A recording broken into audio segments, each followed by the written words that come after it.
Fisiología del dolor la han llevado, yo creo, a grandes rasgos también en fisiología. Ahora vamos a tratar de introducirnos a lo que es la patología del dolor crónico como enfermedad. Este es un tema que cuando yo ingresé a la docencia hace varios años atrás no existía y me puse el reto de incluirlo en el pensum de la materia, de nuestra materia, porque en promedio los médicos egresados de todas las facultades, en realidad, tanto privadas como la pública, salen sin un conocimiento sólido sobre cómo abordar dolor. Pese a que es un síntoma, yo creo que considerado como un síntoma y una manifestación de que alguna lesión está ocurriendo en ese momento, no se considera al dolor desde la profundidad e intimidad de la alteración patogénica que se puede producir una vez que se perpetúa en el tiempo. Entonces, es por este motivo, todavía no avanzamos, les voy a pedir cuando volvamos a la primera diapositiva. A la primera. ¿Quién está en el control?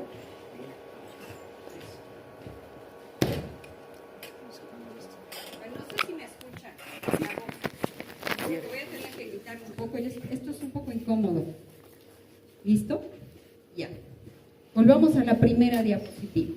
Entonces, como les decía, el dolor podríamos decir que es descrito como una sensación incómoda, ¿cierto? ¿Cómo describimos dolor? Como una sensación displacentera. ¿A quién le gusta sentir dolor de un golpe, de un esguince, después de una caída, después de una quemadura de sol de varias horas, qué sé yo, en la playa, en la piscina, etcétera?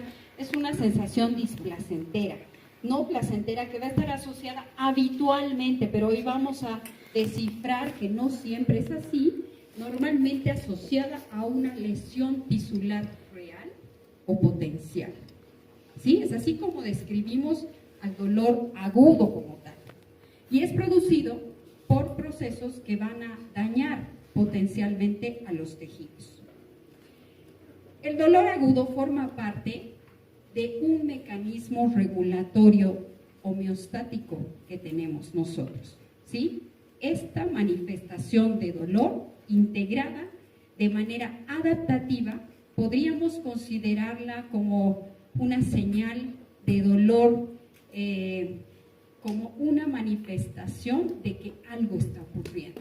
Es así como consideramos al dolor, ¿sí? ¿Y por qué existe el dolor agudo? Porque esta función adaptativa nos permite detectar, es un signo de enfermedad y el motivo más frecuente de consulta, y su función es protegernos y mantener el equilibrio o la homeostasis. ¿Sí? La importancia de detectarlo es poder evadir los estímulos nocivos para perpetuar el daño de la noxa hacia los tejidos. Eso es dolor agudo. Eso es lo que hemos estudiado en fisiología, el segundo año de la carrera. Pero cuando el dolor se hace crónico, es decir, supera los 3 a 6 meses de evolución, pese a que la causa que lo originó, ya sea una quemadura solar, una quemadura, qué sé yo, de agua caliente, distal, cualquier estímulo haya desaparecido, la lesión y la inflamación se haya resuelto y se perpetúa, la señal dolorosa se convierte en dolor crónico cuando supera estos 3 a 6 meses, ya no tiene una función protectora ni defensiva. Eso es lo que vamos a revisar hoy. Se considera que en ese momento se transforma en una enfermedad por sí mismo, y es así como se cataloga por la Asociación Internacional para el Estudio del Dolor, conocida como IAS por sus siglas en inglés.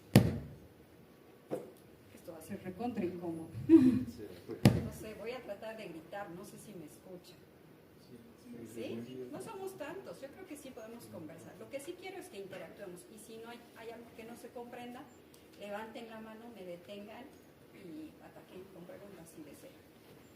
Bueno, uno de los objetivos de aprendizaje de este tema es poder lograr definir dolor como fue definido por primera vez el año 1979 por la Asociación Internacional para el Estudio del Dolor, IAS, su evolución en el tiempo y las modificaciones que se han hecho alrededor de conocer y entender su fisiología y su fisiopatología. Y la última definición que quiero que comprendamos en su intimidad, que ha logrado salir a la luz el año 2020, bueno, entre el 2019 y el 2020, después de múltiples reuniones con grupos que están abocados al estudio del dolor durante muchísimos años en este proceso en distintas aplicaciones. ¿Sí? ¿Cuál es la definición de la IASP? Como ven, pasamos a la diapositiva de definición. ¿Cuál es la definición de la IASP que ven ahí arriba? 1979. No sé si logran leerla, si se logra ver. Dice que es una experiencia sensorial y emocional desagradable asociada con un daño tisular real o potencial o descrita en términos de dicho daño. ¿Sí? Esa definición que ven allá de 1979 era una definición general, carente de muchos detalles que hoy los conocemos y que nos hacen comprender mucho mejor esta enfermedad como enfermedad. ¿Sí? Entonces, los avances en la comprensión de su fisiopatología nos han permitido justificar una reevaluación y la última revisión que se dio el año 2020, que podemos ver por debajo en esta carretera de evolución del concepto, nos permite agregar una enorme cantidad de información vinculada a la fisiopatogenia sobre todo, ¿cierto? A partir de entonces, si pueden ver, no ha habido una gran modificación, apenas la palabra similar. Alguien tal vez allá me puede, que está leyendo de frente, puede leer la definición del 2020, porque eso es truco al momento de hacer la evaluación de exámenes parciales.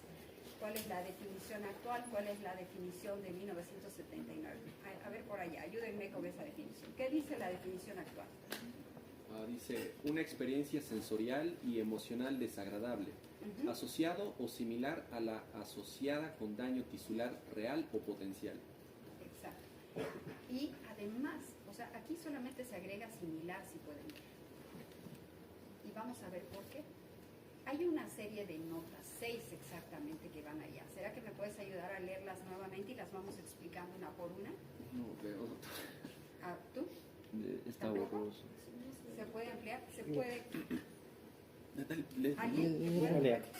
Bueno, el dolor es una experiencia personal influenciada en diferentes grados por factores biológicos, psicológicos y sociales. Esa es una adhesión importante que se hace al concepto, porque dolor es una emoción, podemos decir así, subjetiva. El dolor que siente ella es diferente al dolor que siente él. Cuando le termina su enamorado, su enamorada, o tiene un fracaso, qué sé yo, en un examen, cuando está bajo estrés, la sensación es diferente. Por eso es que esta sensación es totalmente personal e interindividual. ¿Sí? ¿Qué dice el siguiente concepto? La segunda línea. Ya. El dolor y la nocicepción son fenómenos diferentes. El dolor no puede ser inferido solamente por la actividad de las neuronas sensoriales. Exacto. ¿Qué es nocicepción? Posición. ¿Qué imaginan por nocicepción? Percepción del dolor.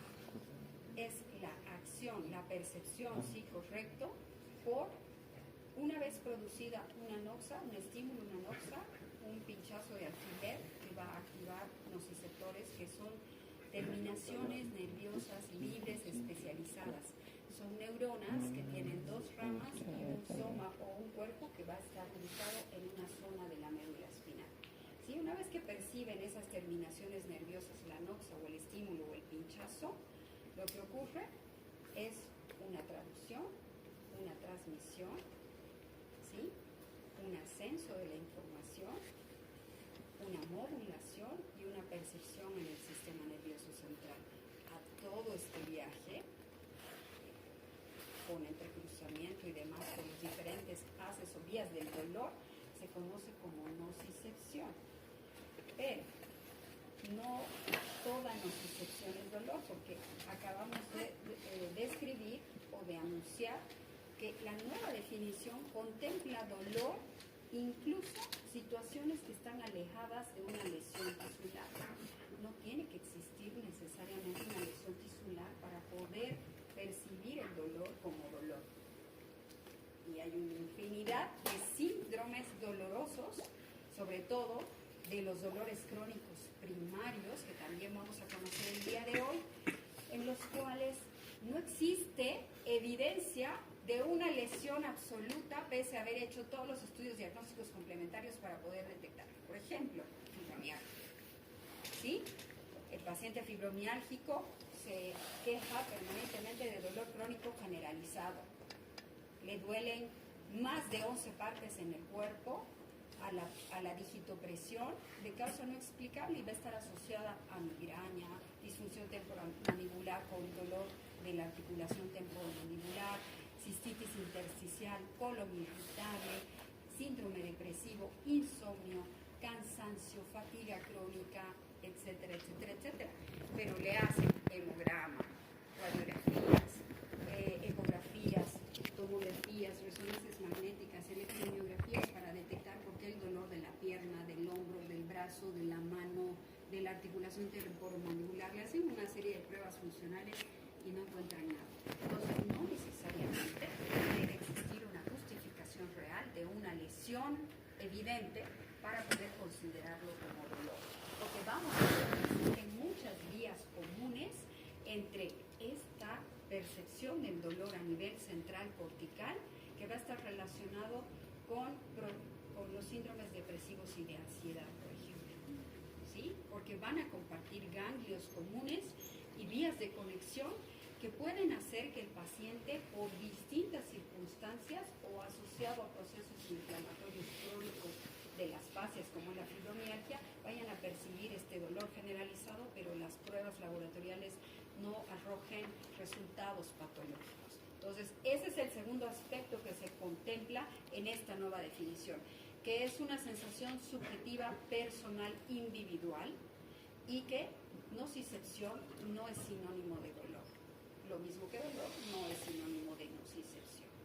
¿Listo? ¿Qué dice el tercer aspecto? Las personas aprenden el concepto de dolor a través de las experiencias de vida. Por supuesto, no es lo mismo una persona que ha pasado por varias situaciones dolorosas en su infancia, en el transcurso de su vida, que ha vivido a la mitad de un conflicto bélico, qué sé yo. Todas las experiencias van a quedar marcadas en su memoria, ¿sí?, cognitiva, y van a salir a la luz al momento de expresar esa sensación dolorosa. Es por eso que una fractura no va a manifestarse de la misma forma, ya les digo, en una persona que la siguiente, cuarta. Si una persona manifiesta una experiencia dolorosa, esta debe ser respetada. Exacto, por lo que acabamos de decir, que no necesariamente tiene que haber un proceso nociceptivo ni datos patológicos de lesión tisular. Si el paciente dice que le duele, él no tiene que demostrarlo. Simplemente es facultativo, el médico o el personal de salud que esté cerca debe evaluarlo, debe saber evaluarlo y debe creer en el paciente. ¿Sí? Y hay que hacer todo un análisis y una anamnesis especial y específica para evaluar dolor. Y hoy lo vamos a aprender, aunque no están todavía en la parte clínica, pero les voy a dar luces de cómo evaluar. ¿Qué dice lo siguiente? Aunque el dolor usualmente cumple una función adaptativa, puede tener efectos adversos sobre la funcionalidad y el bienestar social y psicológico. Exacto. Es adaptativo cuando es dolor agudo. ¿Sí? ¿Qué significa adaptativo? Que está presente para poder alertarnos de que está pasando algo, de que hay peligro. Hay peligro, préstame atención y retira la náusea. Eso es lo que nos dice el dolor agudo a todos.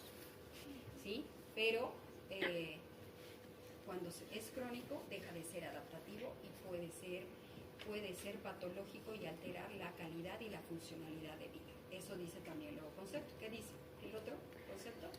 Una de las maneras para expresar dolor es por la descripción verbal. La incapacidad para comunicarse no niega la posibilidad de que un humano o animal experimente dolor. Exacto. Los recién nacidos, los neonatos, los animales, todo lo que va en esta evolución filogenética tiene posibilidad de sufrir dolor teniendo un sistema nervioso activo y un sistema sensorial completamente habilitado para poder recibir este tipo de señales. ¿Sí? no necesariamente el paciente debe describir dolor, sino que hay diferentes test para poder evaluar estas características con, ya sea a través de un neonato, de una persona con capacidades mentales disminuidas, de una persona sordomuda, de una persona postrada en cama, en terapia intensiva, intubada, con imposibilidad de hablar. Hay muchas opciones para poder evaluar el dolor.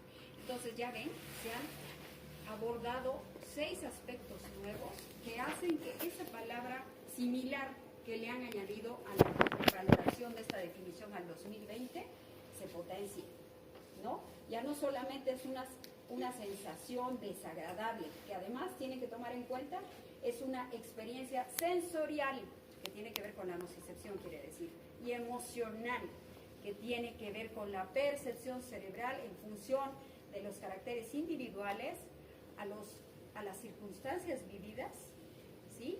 Es personal, individual, subjetiva. Entonces, desagradable, asociada o no, asociada, potencial o similar a una lesión tisular, real o potencial, o descrita en términos de dicho daño.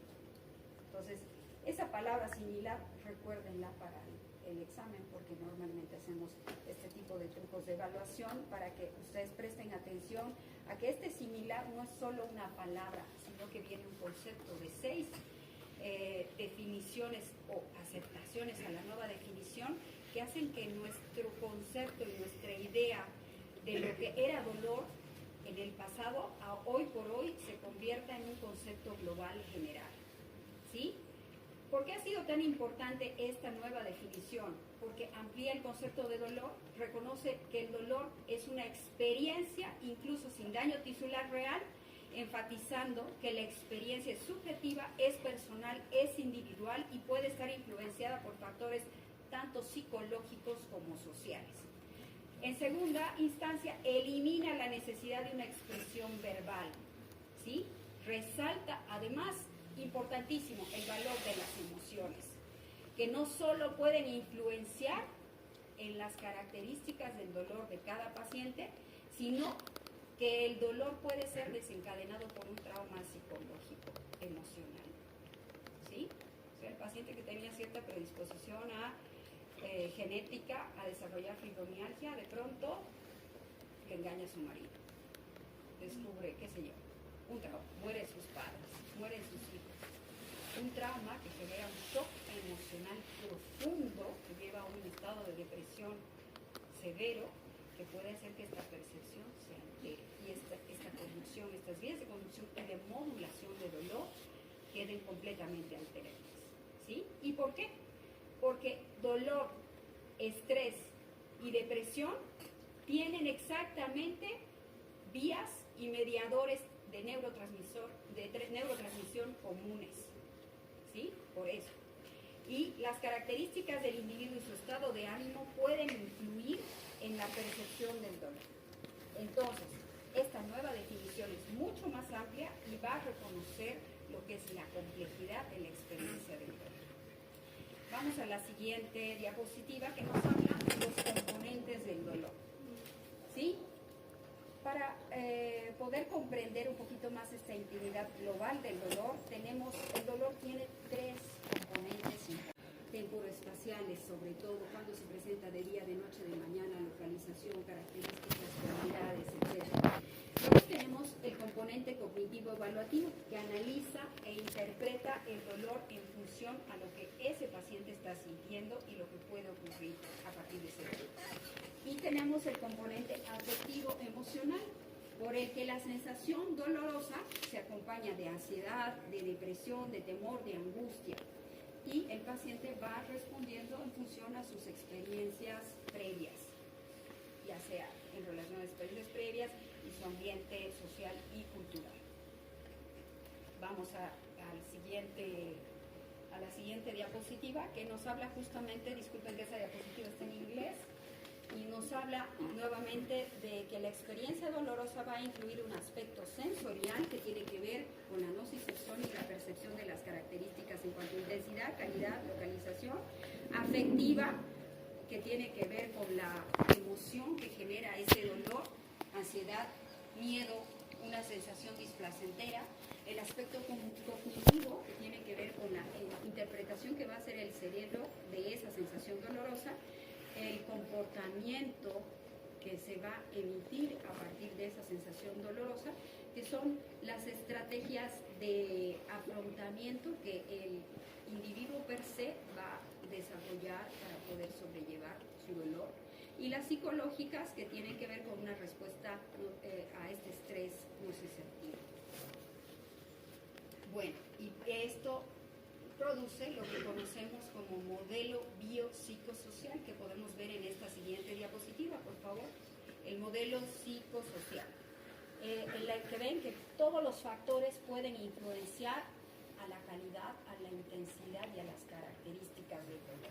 ¿Sí? Como ven allá, vamos a descifrar como dolor total, tanto los procesos cognitivos de afrontamiento, psicopatología, personalidad, conducta y el dolor, que son los factores psicológicos, los biológicos, historial clínico del paciente, comorbilidades, edad, anatomía, fisiología, entre otros, y factores sociales como que no le guste su trabajo, frustración, satisfacción, percepción de la carga física, compensación económica. Todo eso va a coexistir para formar lo que conocemos hoy por hoy como dolor total.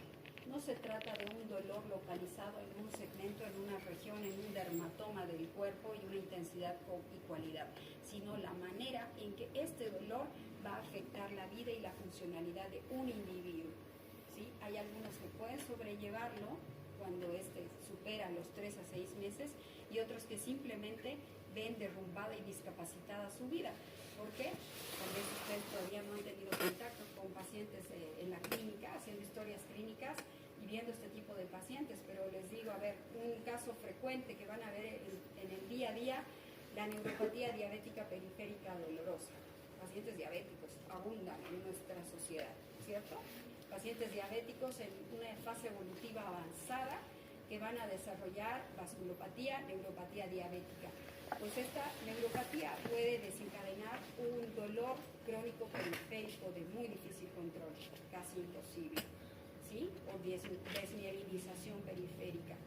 Entonces, esta sensación dolorosa va a impedir que el paciente pueda ponerse zapatos, medias, porque este tipo de dolor neuropático desarrolla manifestaciones y cambios estructurales neurológicos en la actividad del axón y de la neurona, que van a hacer que ya sea imposible de revertir, incluso con un control glucémico adecuado. Entonces, este paciente que ha llegado, porque algunos en diabetes tipo 1 van a alcanzar esa fase a los 30 años. En cambio, en la diabetes tipo 2 posiblemente a los 60, ¿cierto? Pero durante muchos años coexisten con múltiples dolores en los pies, sobre todo distales, que van a hacer imposible su vida.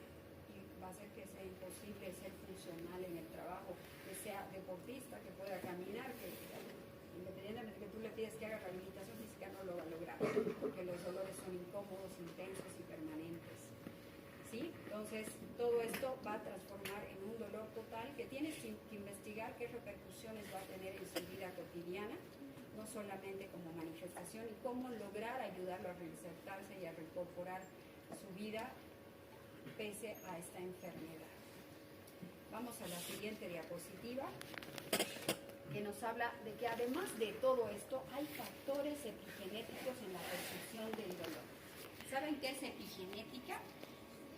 Es la ciencia que nos va a ayudar a explicar por qué factores ambientales, hábitos y costumbres pueden alterar las expresiones genéticas que pueden tener repercusión en la percepción del dolor. ¿Sí?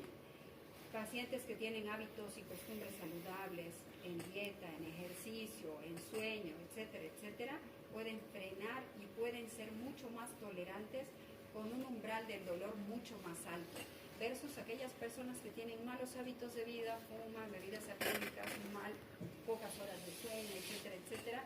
Personas depresivas pueden generar alteraciones epigenéticas que van a hacer que aparezca esa manifestación interindividual. ¿Por qué él tiene tanta repercusión con este dolor versus esta otra persona? y en el pasado se clasificaba y se cualificaba a estas personas como con algún trastorno psicológico psiquiátrico. Y por eso los médicos, para evitar consultas demasiado prolongadas, los derivaban a psicología o a psiquiatría. No tiene nada y se queja de dolor.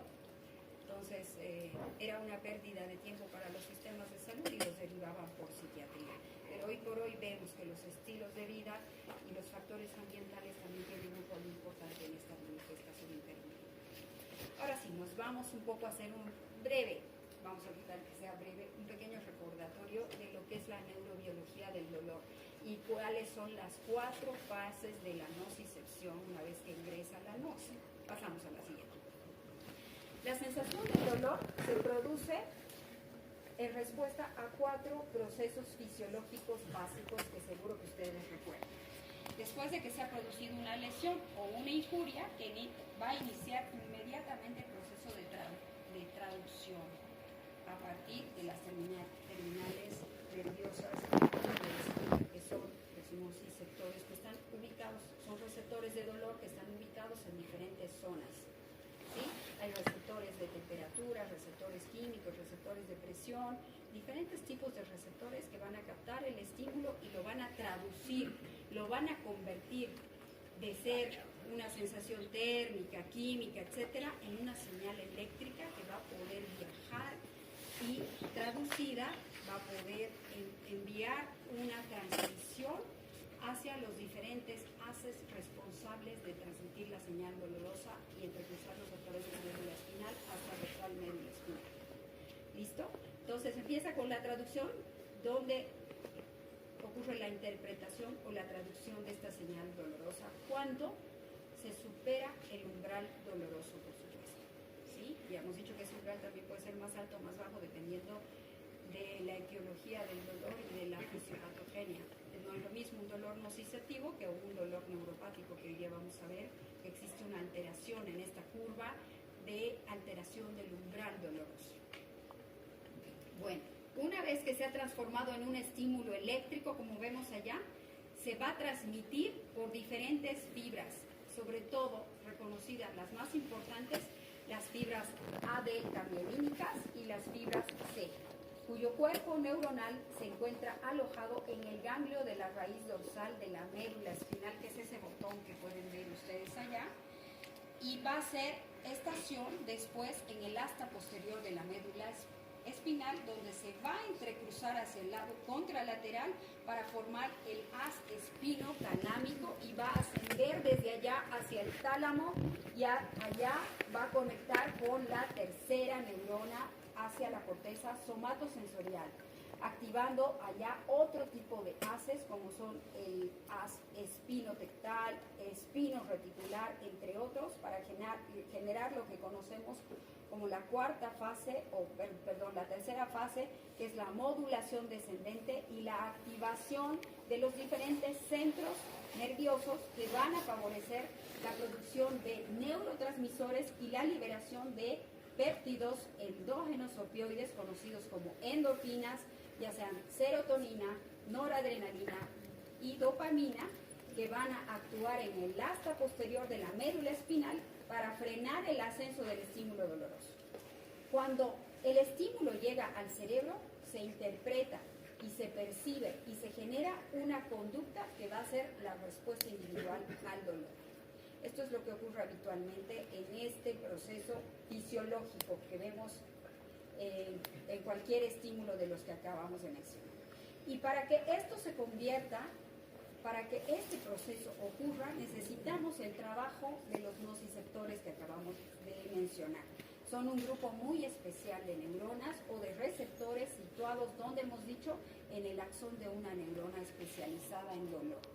¿Sí? Esta neurona sensorial se va a activar con los diferentes estímulos que hemos dicho, mecánicos, químicos, térmicos, etcétera, y va a empezar un proceso de traducción y de transmisión hacia las diferentes áreas que acabamos de usarse.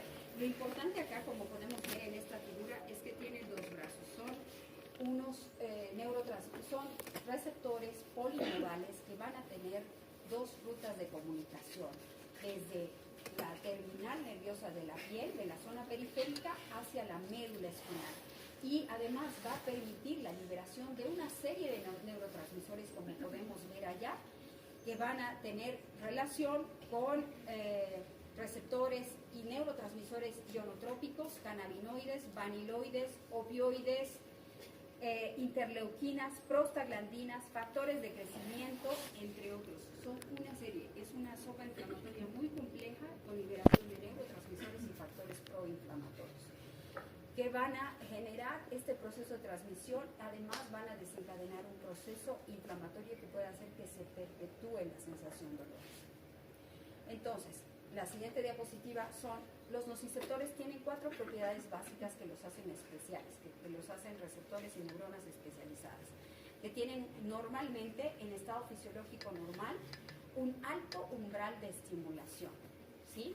Es decir, no son sensibles a cualquier estímulo de tacto, de golpe.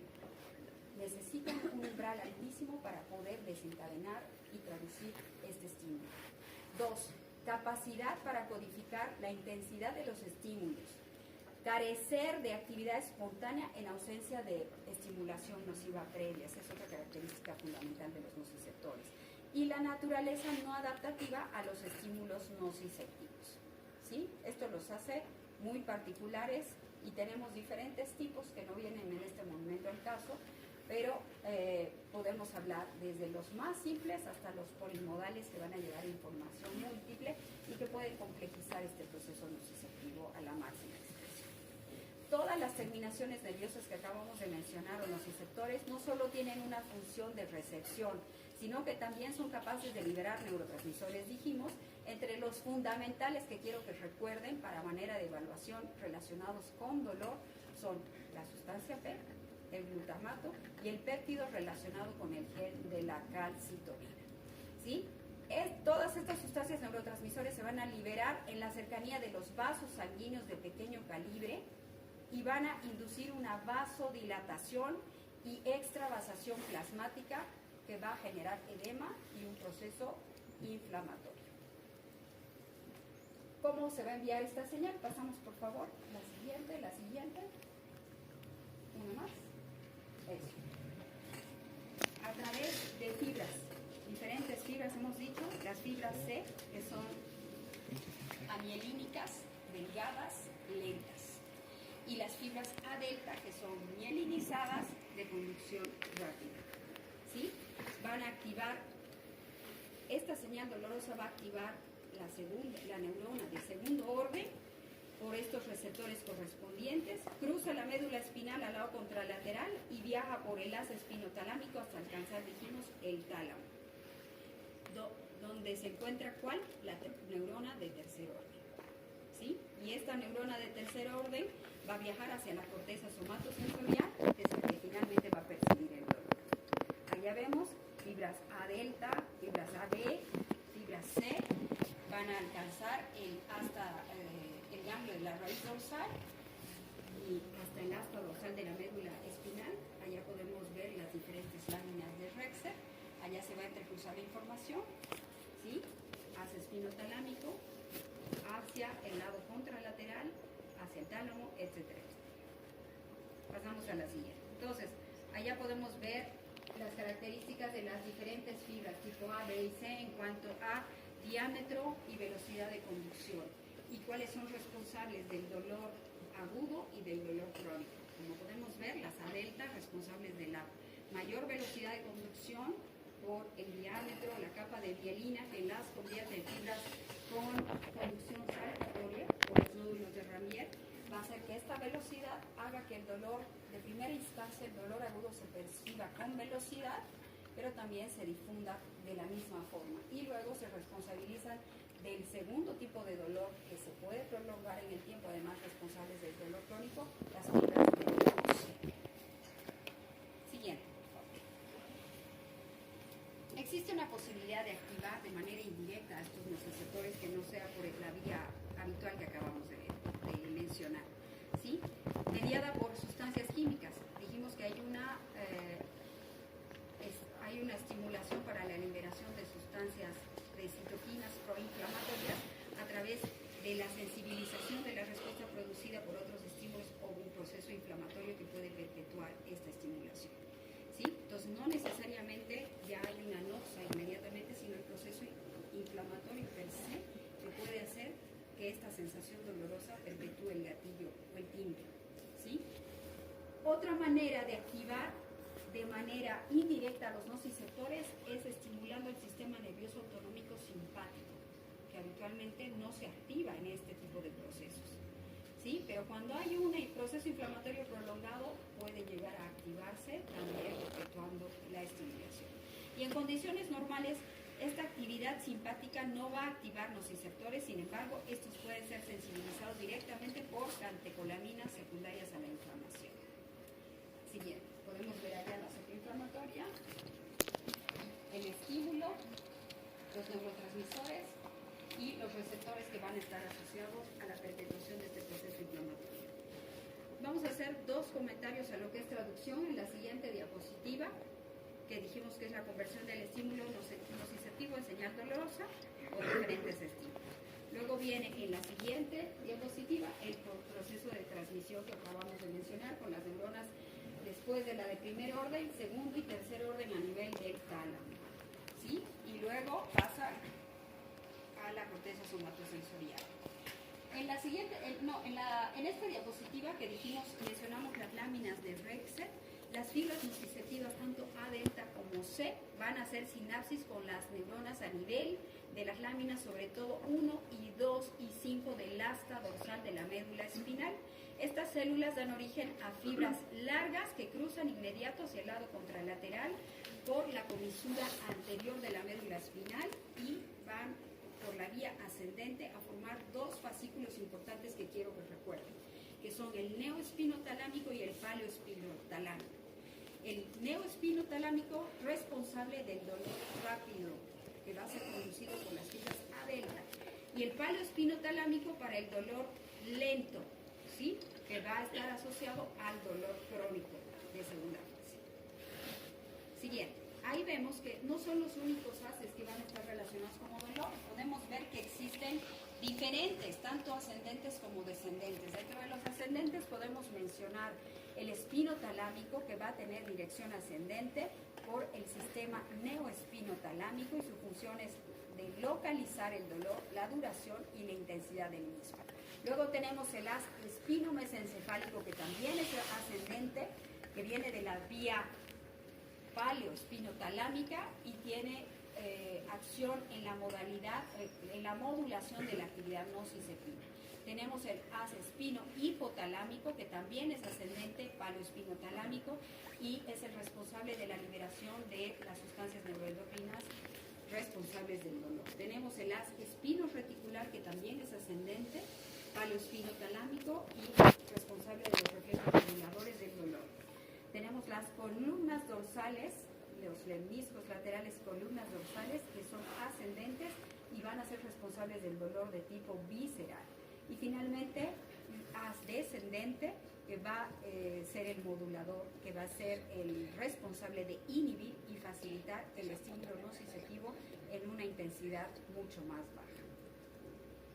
Bueno, ahí vemos entonces nuevamente en la siguiente diapositiva, ustedes pueden ver el entrecruce de los diferentes haces, el tracto neoespinotalámico y el paleoespinotalámico, y su relación con la velocidad de las fibras dolorosas y la percepción del dolor tanto rápido como lento. En la siguiente diapositiva podemos ver la siguiente fase, la tercera fase, que nos habla de la modulación del dolor. Pasamos por favor a modulación. ¿Y qué es modulación? La tercera fase de la nocicepción es el proceso por el cual se va a modificar la intensidad de la señal nociceptiva del dolor. ¿Sí? ¿Cuáles son los mecanismos a través de los cuales se va a lograr esta modulación o esta reducción del volumen de la señal dolorosa ascendente? Inhibe a nivel del asta dorsal de la médula espinal, influencia o libera neurotransmisores como la serotonina y la norepinefrina. Esto quiero que lo recuerden, porque al momento de abordar la terapéutica es importante tener este detalle. Los medicamentos que se utilizan para poder intensificar o mejorar una modulación enferma o alterada van a ser aquellos que van a inhibir la recaptación de estos neurotransmisores, la norepinefrina y la serotonina, lo cual va a permitir un tiempo mejor de permanencia de ellos en la circulación sanguínea y de esta manera va a impulsar o va a estimular la modulación. Y por otro, la acción de los opioides endógenos, conocidos, los que conocemos, endorfinas, encefalinas y dinorfinas, y los exógenos, que son los opioides menores, mayores, intermedios que tenemos en la farmacéutica habitual para poder controlar los diferentes dolores moderados a severos. Bueno, el grado con el cual cada individuo va a responder o va a inhibir esta sensación va a variar de manera interindividual. No vamos a abordar mucho más allá de eso, excepto de que el sistema analgésico que tenemos endógeno es el que va a ser responsable de la liberación de estas sustancias o endorfinas endógenas. ¿Sí? Entonces, por favor, podemos ver que los trayectos neuronales implicados en esta modulación descendente del dolor se originan principalmente a nivel hipotalámico, en las amígdalas cerebrales, por supuesto, y la corteza singular anterior, con proyección a la sustancia gris periacueductal en el cerebro medio y los núcleos del rafe y del tronco, como el locus ceruleus y las amígdalas rostroventrales. Parece complejo, pero a esto nos referíamos cuando hablábamos al principio de que el dolor tiene las mismas vías de conducción que la depresión, la ansiedad y el estrés. ¿Sí? Tiene exactamente las mismas vías de conducción y es por eso que muchas veces hay dolores que se perciben sin que haya pasado un proceso nociceptivo. Las vías descendentes que proyectan a la médula espinal incluyen tanto fibras noradrenérgicas, serotoninérgicas, GABAérgicas y dopaminérgicas, que van a ser las responsables de liberar neurotransmisores para frenar el estímulo doloroso. Bueno, y por este motivo es que nosotros, les decía, vamos a ver un poquito de terapéutica y qué ocurre con la administración de opioides, por ejemplo, tramadol, codeína, morfina. Siguiente, por favor. ¿Qué es lo que ocurre con este fenómeno modulatorio a nivel mesencefálico, sobre todo? Se van a activar los receptores opioides que tenemos a este nivel, GABA, delta, gamma, tenemos una infinidad hoy por hoy conocidos de receptores opioides que van a activarse a nivel mesencefálico, activando células de segundo orden para la prevención de la transmisión ascendente del dolor, es decir, frenan la señal ascendente. Y por otro lado, también tienen activación y receptores a nivel de las terminales centrales de las fibras C, y esto previene la liberación de neurotransmisores de dolor como la sustancia P, el glutamato y el gen relacionado con la calcitonina. Y a nivel periférico, ¿qué va a ocurrir? Inhiben la activación de los nociceptores a nivel de las células liberadoras de mediadores inflamatorios. Entonces, por un lado, va a activar receptores opioides, va a frenar el estímulo ascendente y por otro lado va a frenar el proceso inflamatorio. Ese es el efecto de los opioides. ¿Sí? Lamentablemente los receptores no solamente están a nivel mesencefálico, tenemos múltiples receptores en diferentes puntos que van desde el nivel cortical hasta nivel, qué sé yo, en el colon tenemos un sinfín de receptores opioides. Entonces los efectos secundarios también son muy sumativos, son amplios, son variados y pueden frenar la terapéutica y la ilusión de poder frenar esta manifestación sin tener efectos colaterales secundarios. Bien, ¿cuál es el mecanismo intracelular de la analgesia opioide? Entonces, como ven allá, la activación de receptores mu, kappa, delta, el bloqueo de los canales de calcio y la apertura de los canales de potasio, generando un estado de hiperpolarización celular y disminución de la liberación de neurotransmisores de dolor. Y finalmente viene la cuarta fase de la nocicepción, que es la percepción. En la siguiente diapositiva podemos ver las estructuras cerebrales que van a estar implicadas en la percepción del dolor, como son la corteza somestésica, el sistema límbico y las sustancias afines que acabamos de mencionar, y el giro cingulado, que son las estructuras corticales que van a ser responsables de percibir de manera cognitiva el dolor. ¿Sí? Y bueno, viene algo que es, no es opcional, el sufrimiento. Como vemos en la siguiente diapositiva, que no va a estar relacionado con nociceptores ni con sensibilidad per se, ¿sí? Este sufrimiento es experimentado por las personas por diferente forma relativo a las experiencias previas y tiene relación con aspectos no solamente físicos, psíquicos y emocionales y sociales, ¿sí? Entonces, no todo dolor lleva sufrimiento y es por eso imprescindible hacer un abordaje multidimensional al momento de abordar pacientes que viven con dolor. Bueno, vamos a la cereza de la torta, que es la clasificación del dolor. Esta sí la tienen que memorizar. Este es el motivo de nuestro caso clínico de la semana. Y todos ustedes, al finalizar la gestión, van a ser expertos en clasificación del dolor. Les voy a decir pancreatitis aguda, cólico renal, colecistitis aguda, dolor cólico biliar, migraña, cefalea, metástasis ósea, qué sé yo, hemorroides, fracturas, endometriosis, dismenorrea. O sea, les voy a decir y ustedes me van a decir este dolor, este dolor, este dolor. Lo van a clasificar inmediatamente a partir de ahora, ¿cierto? Entonces hay diferentes, es un dibujo libre. Hay diferentes autores que lo clasifican de diferentes formas, pero básicamente, como ven allá, se puede clasificar por temporalidad, por tiempo de duración en agudo y crónico, y la brecha son 3 meses. Algunos autores, 6 meses. Nosotros vamos a clasificar así, en esa brecha de 3 a 6 meses de evolución, después de que no existe una noxa y está perpetuándose más de ese tiempo sin encontrar una solución con las medidas convencionales. Entonces, según su duración, puede ser agudo o crónico. Según su patogenia, que es la que más nos interesa, puede ser neuropático, nociceptivo y el psicógeno, que lo vamos a retirar de esta clasificación de este autor, que me gustaba el orden que generó en este cuadro, pero el psicógeno hoy por hoy se clasifica desde el año 2011 en la clasificación internacional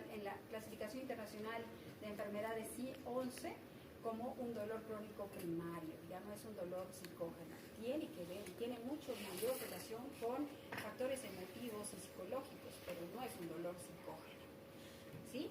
Entonces, neuropático, nociceptivo, y hoy por hoy ese lugar de psicógeno lo ocupa el dolor nociplástico, y también puede existir dolor mixto cuando existen diferentes tipos de dolor en un mismo individuo, ¿sí? Que lo hace difícil y muy complejo de resolver.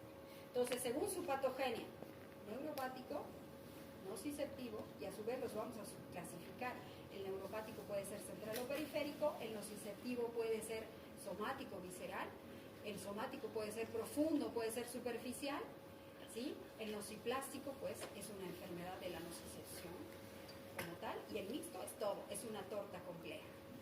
Según su localización, que también es parte de la subclasificación patogénica, tenemos el somático, que puede ser profundo, dijimos, de tendones, fascias, o puede ser superficial, ¿sí? Cutáneo, muscular. Tenemos el visceral, de vísceras profundas.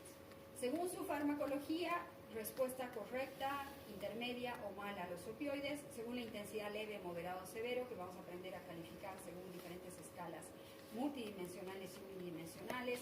Según el curso puede ser continuo o irruptivo, o el dolor al final de la dosis terapéutica. Tenemos además, según el pronóstico, que tiene relación con el dolor oncológico y no oncológico de evolución de mal pronóstico. Y bueno, es esta otra clasificación, como vemos allá. Podemos pasar a la siguiente diapositiva, la podemos ver mucho más gráficamente. La patogenia, la fisiopatología, el dolor nociceptivo se puede clasificar en somático, dijimos, que puede ser a su vez musculoesquelético, es decir, superficial, en tendones, bursas, ligamentos, fascias, y el visceral, que puede ser vascular u otro, el vascular asociado a lesiones vasculares como la migraña, por ejemplo, aneurisma disecante, problemas isquémicos coronarios, y otro tipo de dolores, por ejemplo, el dolor por pancreatitis aguda, isquémico cardíaco, inflamación peritoneal por una apendicitis aguda, un cólico biliar, y tenemos al neuropático, que tiene un origen en la enfermedad del sistema somatosensorial, ya sea central o periférico. El central, que se va a producir por una isquemia central, un accidente cerebrovascular, un aneurisma roto cerebral que va a generar un ACV hemorrágico o isquémico. Por eso dice un dolor post-isquemia de accidente cerebrovascular, una lesión de médula espinal, la esclerosis múltiple, y tenemos el periférico, como mencionábamos antes, la neuropatía periférica, la neuralgia posherpética, la neuralgia trigeminal. Esta es otra subclasificación.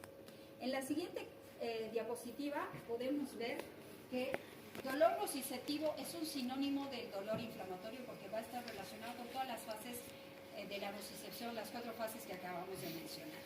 ¿Sí? Normalmente, habitualmente, está generado por el daño real o potencial este tipo de dolor y es debido a la activación de nociceptores, a las 4 rutas de nocicepción y al proceso inflamatorio. ¿Cuáles son ejemplos de dolor nociceptivo o inflamatorio? Por ejemplo, gota, el lúmbago, el dolor de espalda baja de tipo mecánico, porque hay también neuropático, el mecánico, que es el que está relacionado con procesos degenerativos inflamatorios de facetas, ¿sí? de fascias, de láminas, discos intervertebrales. Ese es el dolor mecánico, el dolor facetario, discogénico sobre todo. Tenemos también el dolor de la osteoartritis, el dolor de la artritis reumatoide. Y el visceral, por ejemplo, dismenorrea, cistitis intersticial, pólipos de diferente tipo, como acabamos de mencionar. Este dolor normalmente es de tipo punzante o pulsante, es bien localizado, normalmente ocurre por tiempo limitado, bien definido y puede llegar a cronificar, que no es lo habitual, pero puede llegar a cronificar.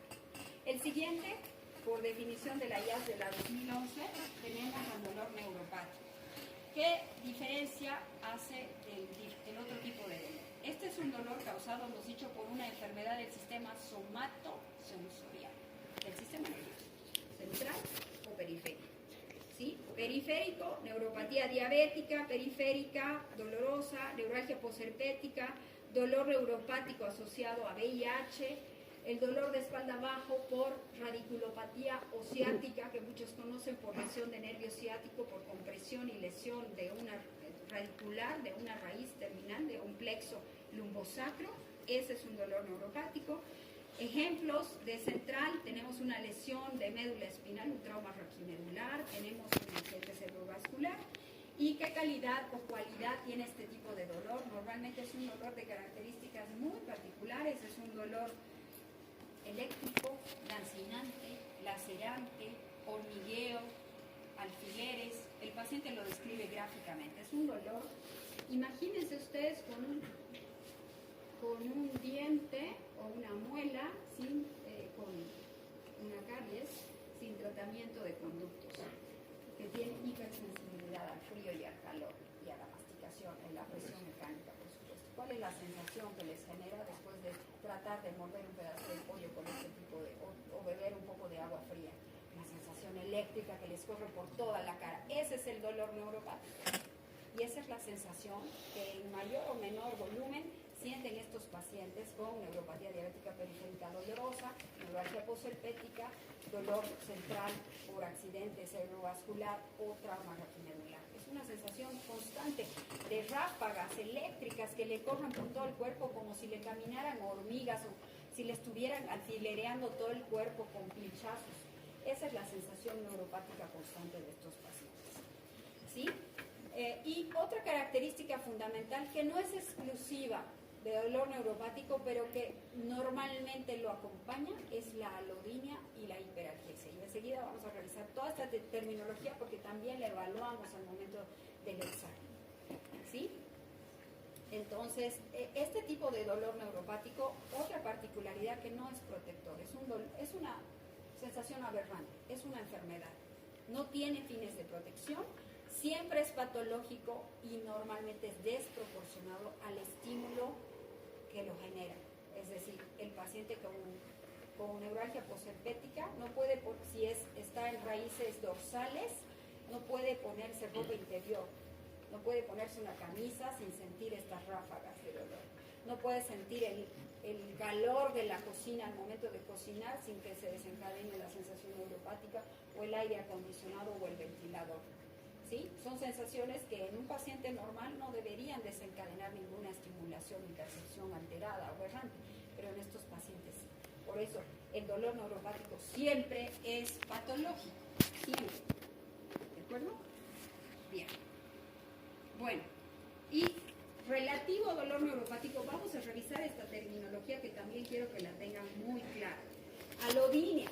Hemos mencionado que no es patognomónica, pero normalmente acompaña el dolor neuropático. Es un dolor que va a estar provocado por un estímulo que normalmente no es doloroso. El aire acondicionado, todo lo que acabamos de mencionar. El roce ligero de las sábanas o de la ropa. Eso es alodinia. A diferencia de hiperalgesia, que es una respuesta dolorosa excesiva o aumentada ante un estímulo que sí es doloroso. ¿Sí? Un golpe es doloroso, pero en estos pacientes se genera un volumen mayor. Eso es hiperalgesia. Disestesia es una sensación anormal, es decir, de manera espontánea el paciente siente dolor sin ningún estímulo, sin ningún tipo de estímulo, que va a ser normalmente desagradable y doloroso. Hiperestesia es el aumento de la sensibilidad ante cualquier estímulo, ya sea táctil, doloroso o térmico. Y luego viene el término de la hiperpatía, que es un síndrome doloroso con una reacción exagerada y dolorosa a estímulos repetitivos que se prolongan en el tiempo, que normalmente no serían dolorosos por una disminución del umbral del dolor en estos pacientes. Ahora, toca revisar lo que es sensibilización y qué hay detrás de la misma para que se pueda generar dolor crónico y dolor neuropático.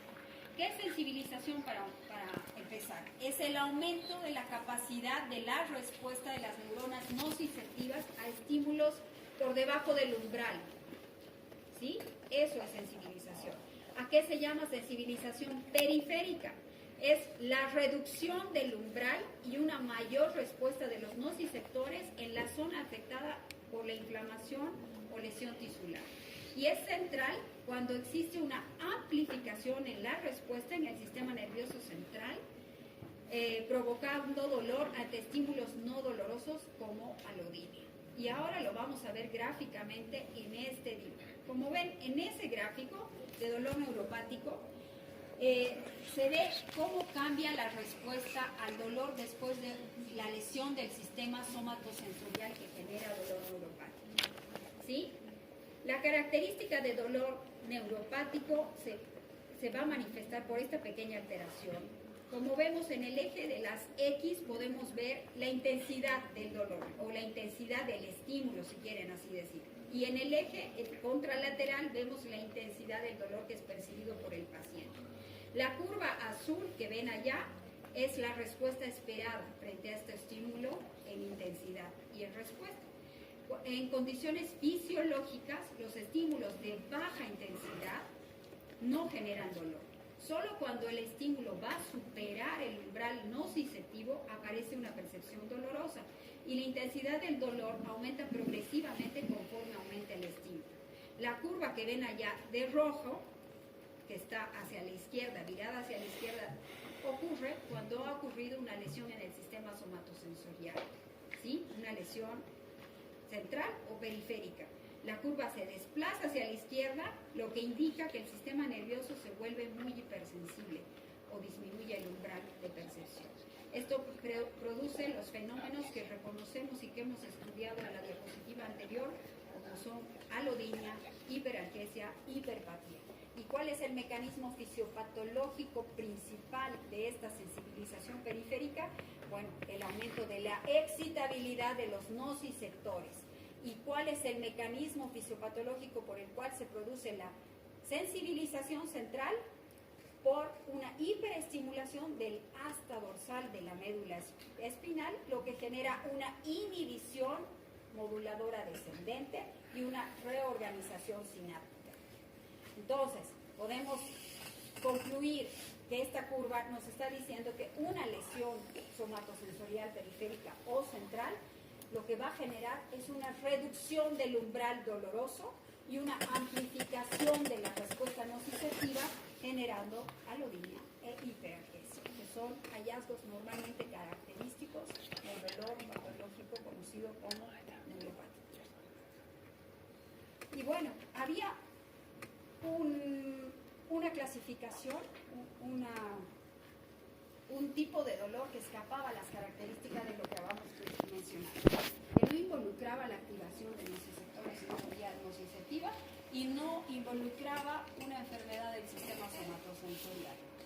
Pues sí, había muchos casos, como les digo, que entran como una enfermedad del sistema no somatosensorial, sino del sistema de percepción. Es una alteración de la nocicepción.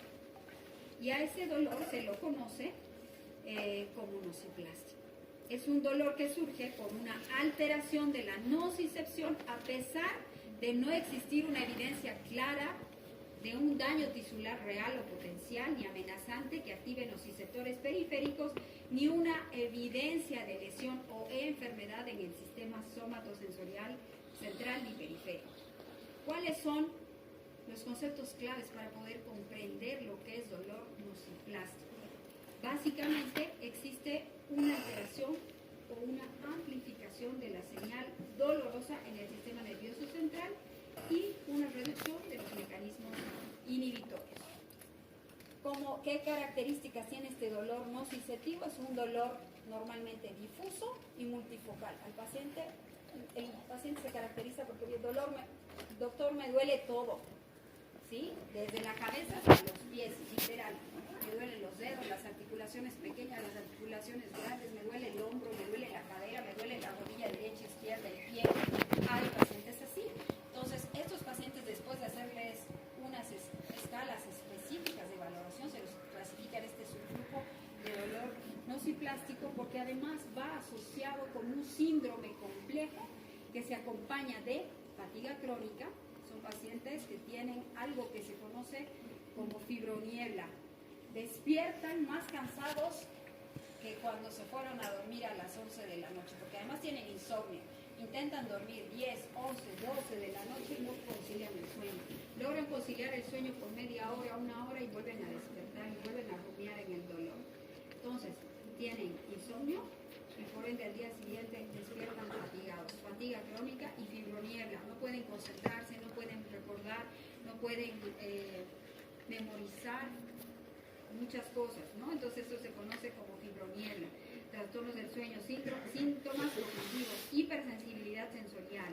Ejemplos frecuentes de dolor nociplástico son la fibromialgia, el síndrome de intestino irritable, la cefalea tensional crónica, el dolor pélvico crónico, la cistitis intersticial, algunos casos de dolor de espalda baja y bueno, es clasificado hoy por hoy en la clasificación internacional de enfermedades desde el año 2011 o en el ICD-11 como un tipo de dolor a tomar en cuenta.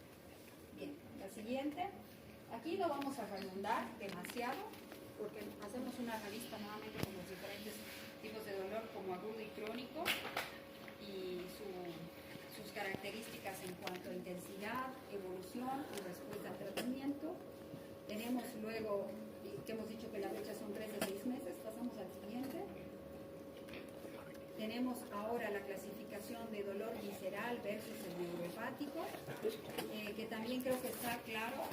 Primero, ambos están clasificados dentro de lo que es dolor nociceptivo, ¿cierto? Dolor nociceptivo, dijimos somático, superficial o profundo, y dolor visceral. De acuerdo a la localización, puede estar ubicado en las diferentes vísceras, va a tener diferentes manifestaciones y va a tener además dolor referido, ¿cierto? Entonces, el dolor somático visceral es causado por la activación de nociceptores periféricos viscerales. El mecanismo es isquémico, ¿sí? Se va a activar por los 4 procesos de la nocicepción. ¿Y cuáles van a ser los mecanismos que van a provocar esta estimulación? La distensión, la isquemia, sobre todo, la falta de perfusión, van a estimular ese tipo de nociceptores químicos que van a enviar toda la señal dolorosa. Es un dolor referido habitualmente sin topografía neurológica. Es una descripción difícil, el examen neurológico es normal, la respuesta a la agresión no es comprensible porque se necesita evaluar al paciente en la intimidad de un examen físico global con otro tipo de pruebas tipo ecografía, y el tratamiento suele ser eficaz, pero no con tratamientos analgésicos convencionales, sino de tipo antiespasmódico, porque es la etiología y el mecanismo principal de generación. En cambio, el neuropático ya saben cuál es, cómo se produce y por qué se perpetúa en el tiempo. Bueno, en cuanto a las características de dolor neuropático, vemos en esta siguiente diapositiva que es un dolor independiente de la intensidad del estímulo, va a estar evocado por los estímulos, sin embargo, y puede generar una alteración por ya sea tacto, presión. Podemos ver que hay una serie de causas que pueden generar a largo plazo una lesión nerviosa y una alteración en la transcripción del dolor. ¿Sí? Va a aparecer como consecuencia directa de una lesión o de una enfermedad que afecta a todo el sistema somatosensorial, tanto periférico como central. En la siguiente diapositiva podemos ver los diferentes ejemplos de dolor neuropático, que no lo vamos a repetir, pero vemos que hay una serie de ejemplos, tanto a nivel central como periférico. A nivel central, cerebral nuevamente, accidente cerebrovascular, síndrome convulsivo epiléptico. A nivel talámico, tenemos tumores talámicos, síndromes talámicos de 6 por 10 mielinización. A nivel del puente o del tronco encefálico, accidente cerebrovascular o ictus, desmielinización. Tractos, las vías ascendentes del dolor por trauma, tumores, silicomielgia, discopatía cervical. A nivel del asta dorsal medular, lesiones por abulsión. A nivel del ganglio de la raíz dorsal, herpes zóster, el principal. En nervio periférico, neuropatías adquiridas, traumáticas, endocrinas, diabética por ejemplo. El tic doloroso, dolor de origen neoplásico, VIH, Guillain-Barré, herpes zóster, vasculitis, las tóxicas por alcohol, talio, arsénico. Tenemos la enfermedad de Fabry, neurofibromatosis, hernia de disco, por trauma, amputaciones postoperatorio, dolor de origen simpático y diferentes tipos de desmielinización. Ya pueden ver aquí nada más algunos de los cientos de miles de ejemplos que podemos encontrar a diario que pueden ingresar dentro de la clasificación del dolor neuropático. Entonces ahora, si tienen un familiar, una abuelita que ha pasado por un evento, una embolia, un evento isquémico cerebral y se queja de múltiples dolores, el dolor posiblemente no está ubicado en las articulaciones, en la cadera, en la rodilla.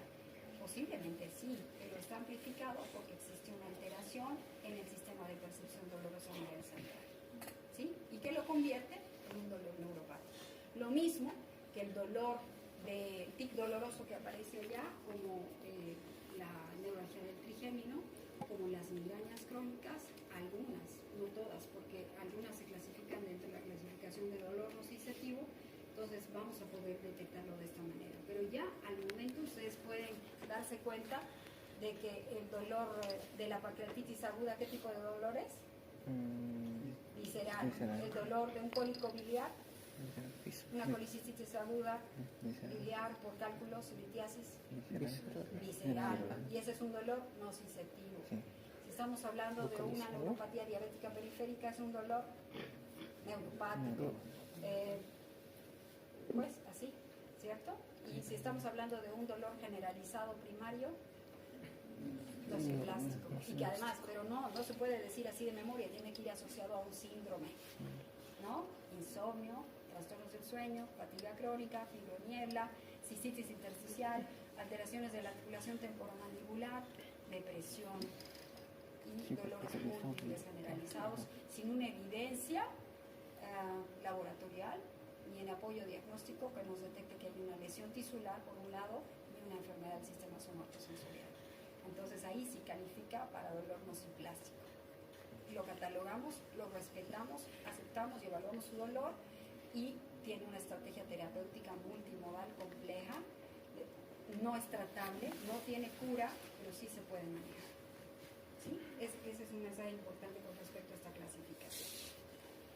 Bueno, aquí en esta otra diapositiva, siguiente, no, la anterior, mecanismos productores de dolor neuropático, ya hemos dicho desmielinización, desaparentación, cambios funcionales patológicos que dan lugar a descargas espontáneas, estimulación patológica directa de las fibras nerviosas por compresión, isquemia, activación mediada por el sistema nervioso simpático, pueden ser apenas algunas de las causas principales que van a desencadenar una enfermedad del sistema somatosensorial.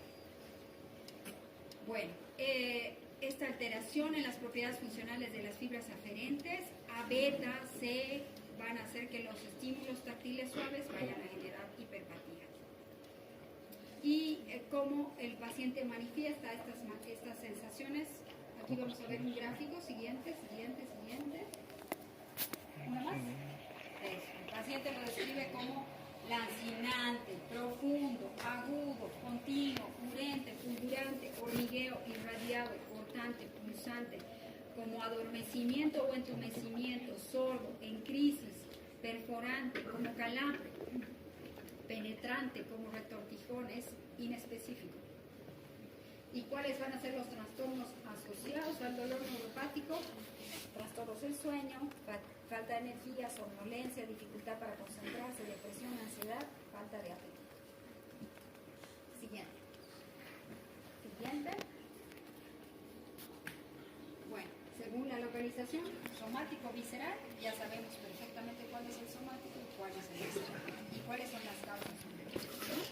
Cuando está bien localizado, es algo que no lo habíamos mencionado, y el visceral es inespecífico porque es un dolor referido que viene de una víscera hueca transmitido ya sea por una raíz nerviosa que va a estar proyectada hacia un dermatoma externo a partir de ese dolor visceral simpático, pobremente localizado, descrito como profundo, opresivo.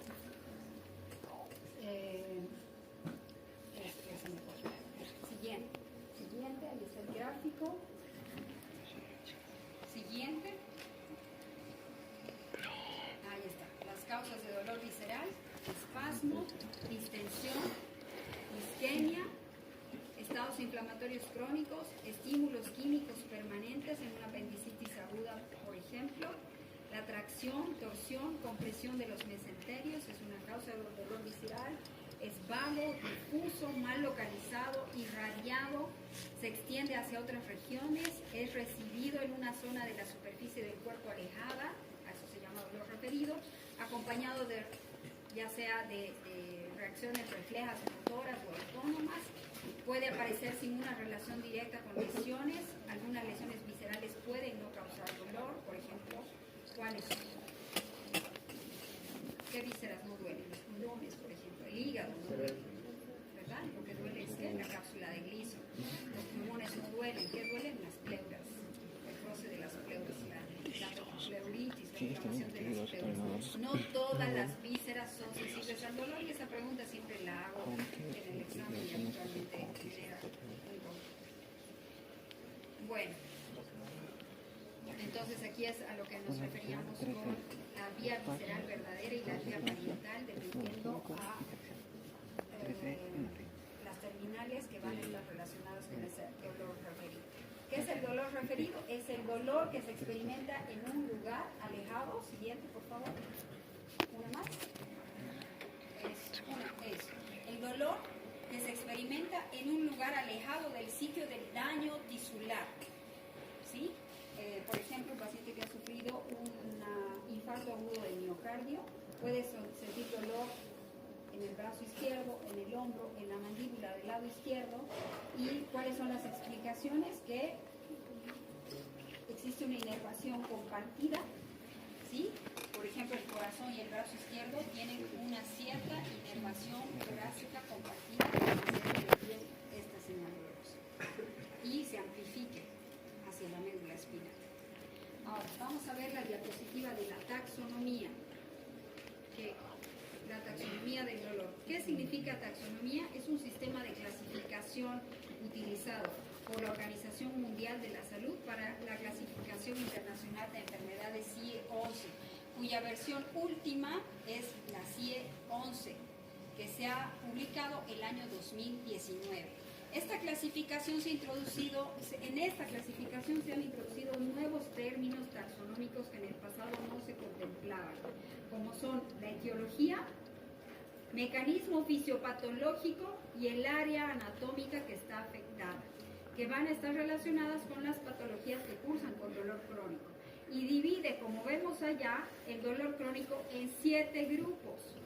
Tenemos en negro el dolor crónico primario, que es un dolor en una o más regiones anatómicas que puede perdurar más de 3 meses, está asociado a un componente emocional significativo en forma de ansiedad, rabia, frustración, humor depresivo y una discapacidad funcional que interfiere con las actividades sociales y de la vida diaria. Los síntomas no pueden ser explicados por otra causa. El dolor crónico primario es multifactorial y existen factores biológicos, psicológicos y sociales que van a contribuir al síndrome. Por ejemplo, el dolor crónico primario visceral, como ahí lo subclasificamos, el dolor crónico generalizado, el dolor crónico primario musculoesquelético, el dolor crónico primario orofacial y la cefalea crónica, el dolor crónico oncológico, también dentro de las clasificaciones. Ahí vemos luego el dolor crónico secundario por lesión o enfermedad, que se subclasifica en dolor oncológico, ya sea por el tumor, por la metástasis o por el tratamiento, el dolor musculoesquelético, el dolor neuropático central o periférico, las cefaleas o dolores orofaciales y el dolor visceral, y el dolor postraumático o postquirúrgico. Esta es la nueva clasificación y taxonomía de la Organización Mundial de la Salud, que contempla a todos los grupos. Es gracias a esta clasificación que podemos detectar a todos los pacientes y ponerlos en un grupo y darles un esquema específico para la dolencia que sufren en cada caso en particular. Entonces quiero que contemplen esas burbujas multicolores como una multicausalidad y multivariabilidad de etiologías que causan este dolor crónico. ¿Sí? Que tienen un gran impacto, una gran fuerza emocional que puede hacer que se perpetúen. Bien, entonces, ¿cómo vamos a evaluar dolor? Ya sabemos clasificarlo, ya sabemos la etiología, ya sabemos esta clasificación según la etiología, temporalidad, intensidad, pronóstico, etcétera, etcétera, etcétera. Ahora, que ya tenemos al paciente en una canasta, cada uno debemos aprender a evaluarlo. ¿Y cómo vamos a lograr esta evaluación? En la siguiente diapositiva podemos ver, hay diferentes cuestionarios, desde los unidimensionales hasta los multidimensionales para hacer esta valoración. Y estos cuestionarios se los entrega al paciente cuando fija cita en el consultorio de dolor, y por teléfono o en el mismo consultorio se le reparten estos formularios para que él vaya chequeando cuáles son las características de lo que está sintiendo, para que al momento de entregar la consulta se abrevie y nosotros podamos tener los rasgos más importantes de ese tipo de dolor. Entonces, ¿cómo vamos a valorar una anamnesis regular, como hacemos con los pacientes de cualquier entidad clínica o cualquier comorbilidad? Debemos incidir con mucho detalle en la anamnesis sobre lo que es subjetivo, objetivo, antes de generar un análisis y un plan. Entonces, ¿quién es el paciente? ¿Qué edad tiene? ¿De dónde viene? ¿De qué localidad? ¿Cuándo empezó su dolor? Que es el motivo de consulta. ¿Dónde está localizado su dolor? ¿Cuál es la intensidad del dolor? ¿Cuáles son sus características? ¿Cuáles son los factores agravantes y aliviantes? ¿Cuál es la terapia farmacológica que ha recibido hasta el momento? Y no farmacológica también, si es que ha sido sometida a alguna intervención, infiltración o intervencionismo en dolor o cirugía. Debemos tratar de recuperar todo, al margen también de recuperar datos importantes de los aspectos psicosociales del paciente, laborales, todo, ¿no? A qué se dedica, dónde trabaja, horarios de trabajo, funcionalidad, actividad, hábitos y costumbres, todo, absolutamente todo es importante para poder evaluar a este tipo de pacientes con enfermedad de dolor crónico. ¿Sí? Y además hay que considerar que el paciente que viene al consultorio de dolor crónico ha pasado por lo menos por 3 o 7 especialidades antes de llegar a manos de un médico especialista en dolor. Entonces es un paciente frustrado, que ya está cansado de información. Y hay que sacarle palabras, porque el paciente por cuenta propia no va a relatar todos estos detalles, incluso que tienen que ver con los factores, ya les digo, ambientales y psicosociales, o qué le pasó en su matrimonio, si perdió algún familiar, si tuvo alguna quiebra económica, si perdió su trabajo. Todos esos detalles los tenemos que pasar en la primera visita, que es la más importante, ¿sí? Y sobre todo tener empatía con el paciente para crear un vínculo con él de confianza. Es importante creer en todo lo que nos dice, permitiendo que cuente su propia historia con sus propias palabras. En la valoración clínica de dolor, la anamnesis y la exploración física van a ser principales y son un ángulo importante para llegar a un tratamiento adecuado. Es por eso imprescindible utilizar formularios de tipo estandarizado que el paciente se pueda llevar a casa y llenar con calma, ¿sí? Entonces, en la siguiente diapositiva vemos cuáles son criterios de gravedad o banderas rojas al momento de evaluar a nuestros pacientes que no podemos pasar por alto al momento de hacer la anamnesis. Si está en grupos etarios de riesgo, si son pacientes menores de 20 años o mayores de 55, si tiene un trauma reciente, caída, golpe, accidente de tránsito, cirugía, si es que el dolor es, si ha tenido un dolor crónico constante durante muchos meses o años y de pronto cambia y se agudiza y empeora. Ese es un dato muy importante porque nos puede dar muchísima información si estamos hablando de un dolor oncológico que está metastatizando, por ejemplo, o qué sé yo, un dolor infeccioso, un dolor secundario a un mal de Pot, una tuberculosis central, o un dolor por un aplastamiento vertebral, una osteoporosis en un paciente senil de más de 70 años que de pronto de manera espontánea, coexistiendo con una fibrosis pulmonar y una tos crónica, de repente siente un dolor agudo, que sentía un dolor crónico en la espalda y de pronto se agudiza y siente un dolor insoportable en la espalda, debe sospecharse un aplastamiento vertebral o una metástasis de columna vertebral. Otro, historia previa de cáncer, fiebre, uso prolongado de corticoides o inmunosupresores, uso de drogas ilegales endovenosas, heroína sobre todo, e infecciones bacterianas previas, malestar general, pérdida de peso inexplicable, síntomas neurológicos graves y progresivos, parálisis motora, pie caído, pérdida de control de esfínteres, anestesia en silla de montar, deformidad estructural evidente en la columna vertebral, dolor sacro, masa abdominal y disminución de los pulsos distales. Son criterios de gravedad que debemos prestar atención para poder evaluar mucho más a profundidad cada uno de los casos. Aquí otros aspectos que no tomamos en cuenta, que no son banderas rojas, pero que debemos contemplar.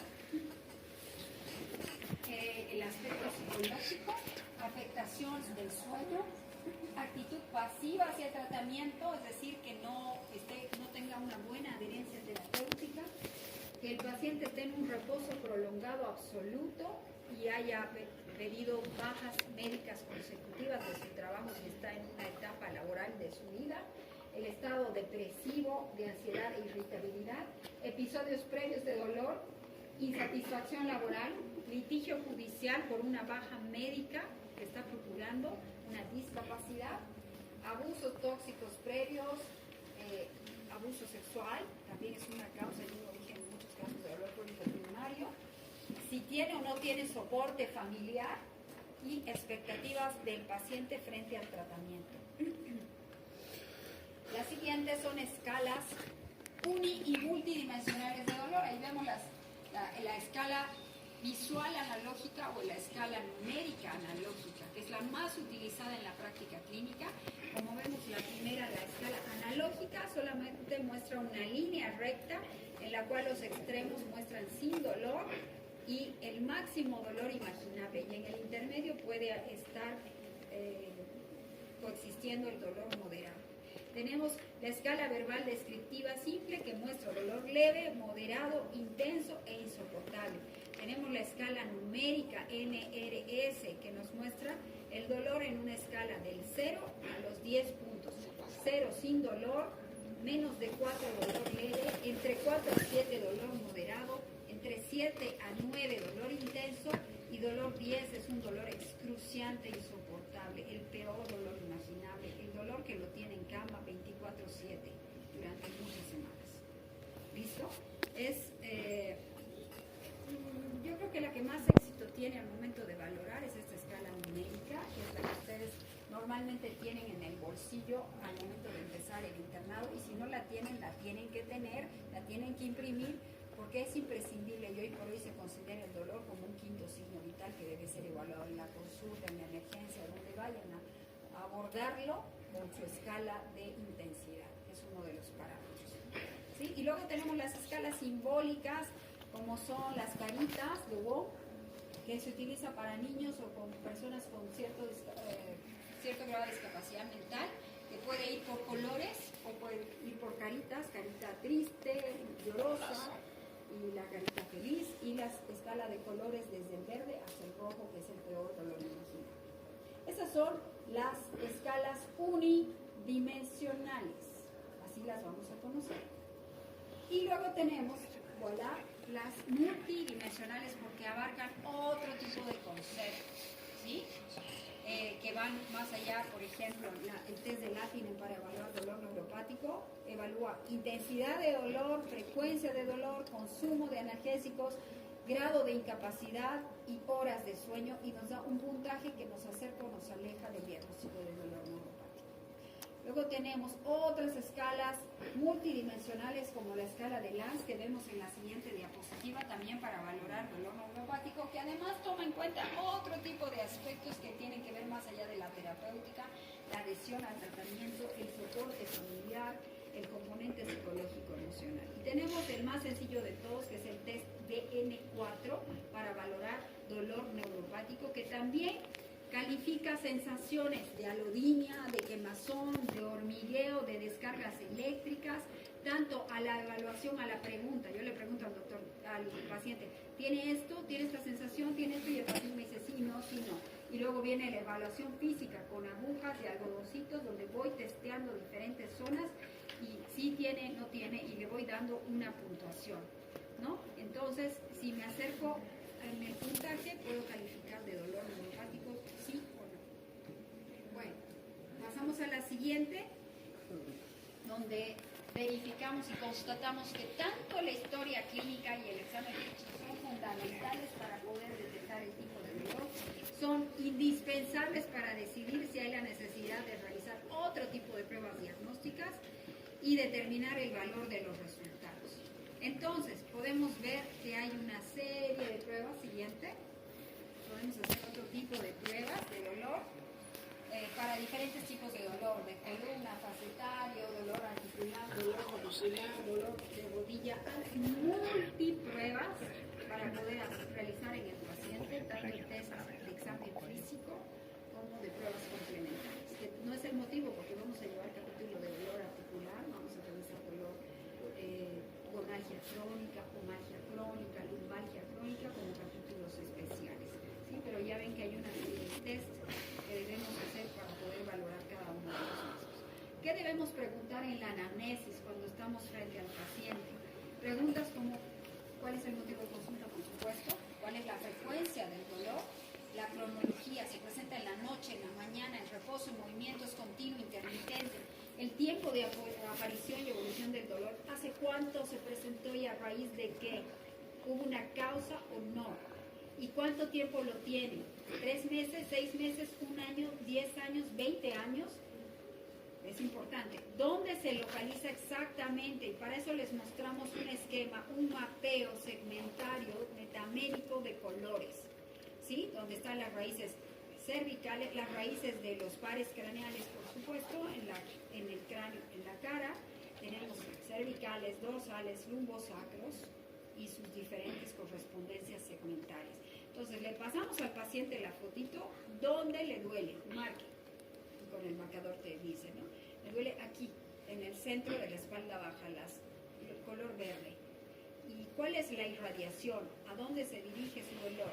Izquierda, derecha, cadera, glúteos, pierna, él les va diciendo, ¿dónde se localiza? ¿Dónde se irradia? ¿Cómo lo definiría el dolor? ¿Qué características tiene? ¿Es penetrante, punzante, opresivo? ¿Con ¿Con qué se alivia o exacerba? ¿Con qué peora? ¿Con qué se alivia? ¿Cuál es la historia familiar? ¿Tiene antecedentes familiares de cáncer?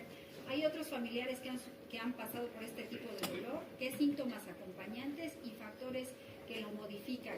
¿Qué postura tiene que ocupar al momento de dormir si es un dolor lumbar? ¿Qué postura debe adoptar para mejorarlo y con qué postura empeora? Esos datos son demasiado importantes porque pueden catalogar un dolor lumbar, por ejemplo, de origen facetario y diferenciarlo de un dolor discogénico.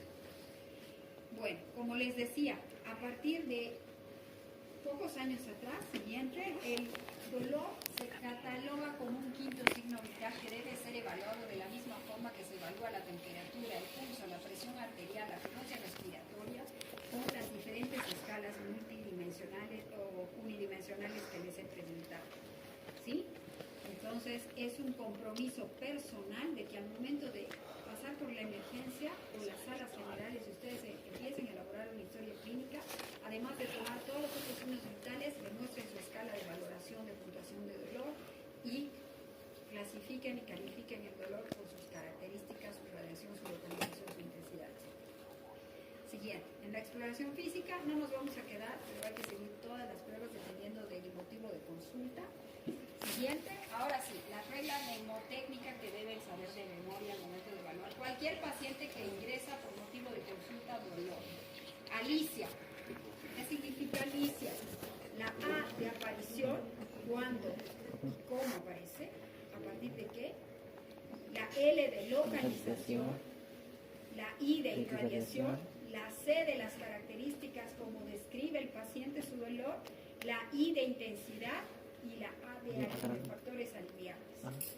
Y bueno, viene otro mnemotécnico que es la pequeña rosa tutor, que habla también de localización, P de qué provoca o alivia el dolor, Q de cualidad, de características del dolor, R de irradiación, S de severidad o intensidad según la escala numérica o visual analógica, temporalidad, T de temporalidad, desde cuándo, continuo, va y viene, mejora, empeora, T de tratamiento actual en fármacos, dosis, eficacia, y R de repercusión funcional y social y funcional.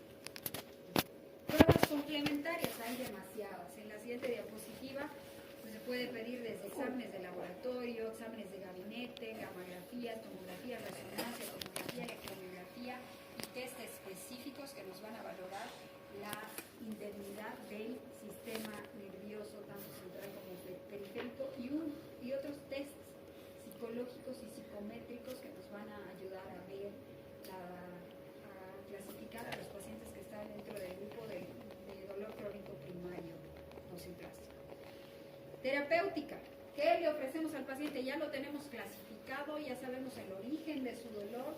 ¿Qué es lo que sigue? En la siguiente diapositiva vamos a ver una modificación a la escalera analgésica de la Organización Mundial de la Salud que ha sido modificada por el doctor Ricardo Plancarte del Instituto Mexicano de Nutrición Salvador Subirán.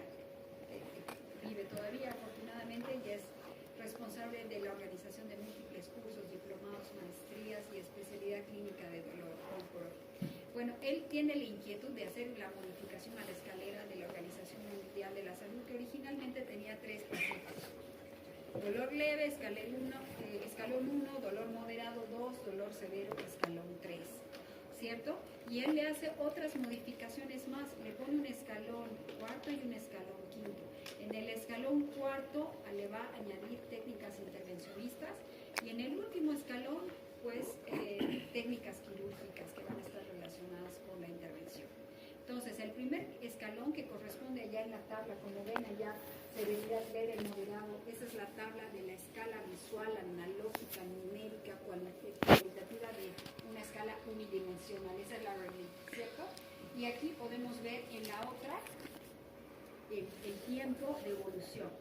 Entonces, vemos en una primera fase que, de acuerdo a la intensidad, cuando está en menos de 4, le vamos a ofrecer al paciente analgésicos no opioides leves del grupo de los antiinflamatorios no esteroideos. ¿Sí? Analgésicos menores que no necesitan receta médica, paracetamol, ibuprofeno, ketorol, antiinflamatorios no esteroideos de soporte, paracetamol, y en algunos casos algún coadyuvante cuando el dolor tiene otro tipo de manifestaciones.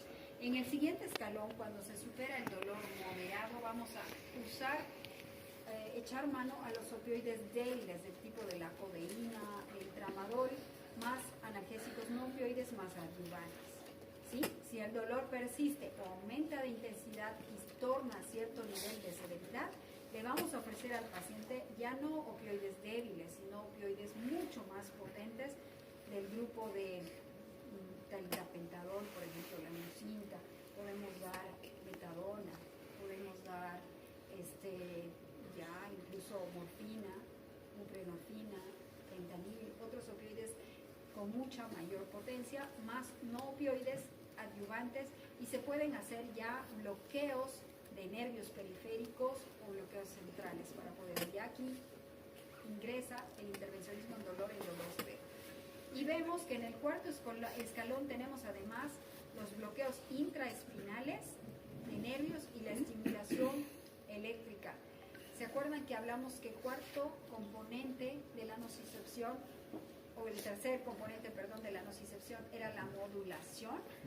Pues existen estrategias terapéuticas intervencionistas, hoy por hoy, bueno, hace muchos años, que trabajan a nivel de la médula espinal con electrodos o marcapasos de dolor que se implantan por vía epidural cerca del asta dorsal de la médula espinal o a nivel del ganglio de la raíz dorsal, que hemos visto que es el origen o la transcripción de la información de la primera a la segunda neurona motora sensorial de transmisión de dolor.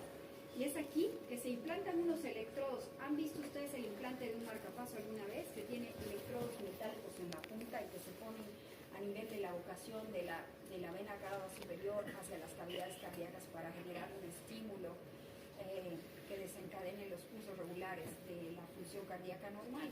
Lo mismo, estos electrodos se van a conectar al asta dorsal de la médula espinal y van a emitir una señal eléctrica de baja intensidad con un voltaje, una intensidad y una frecuencia modificable para transformar el dolor en una sensación agradable de masaje o de cosquilleo. Eso es modulación. Entonces, ya en este cuarto escalón se puede aplicar esta técnica de marcapasos sin necesidad, cuando la severidad del dolor es muy intensa, hay efectos secundarios a las técnicas anteriormente descritas y el paciente esté muy afectado funcionalmente. Entonces, se puede saltar ese escalón.